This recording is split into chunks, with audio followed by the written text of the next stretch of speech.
Hey, what's up guys, in this video we're going to talk about packages in Java.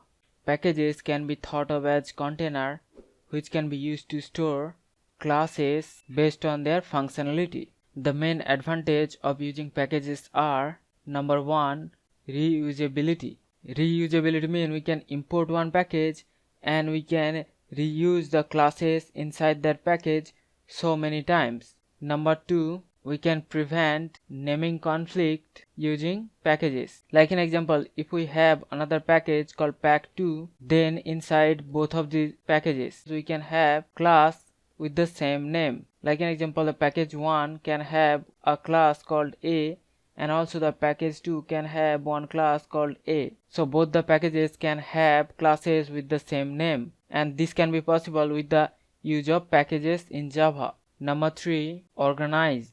We can organize the classes inside one package based on their functionality, and this way classes can be organized in Java very easily with the use of packages. Number 4, visibility control.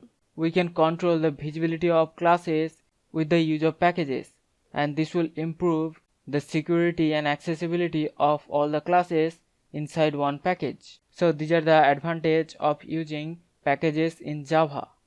Now talk about the types of packages available in Java. There are two types of packages: built-in package and user-defined package. Built-in packages consist of classes that are part of Java API library. Like an example, java.lang package. This package is imported by default and it contains language supporting classes like string, math, exception handling and threads. Next we have Java.util package. This package contains utility classes that supports data structures, vectors and random numbers. And next we have the Java.io package.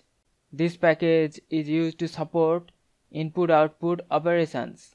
And we have Java.awt. This package is mainly used for graphical user interfaces.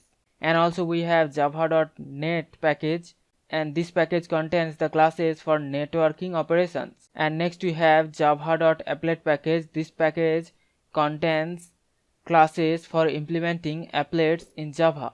So these are all the basics of packages in Java. Hope you understand the concept. We'll see you in the next one.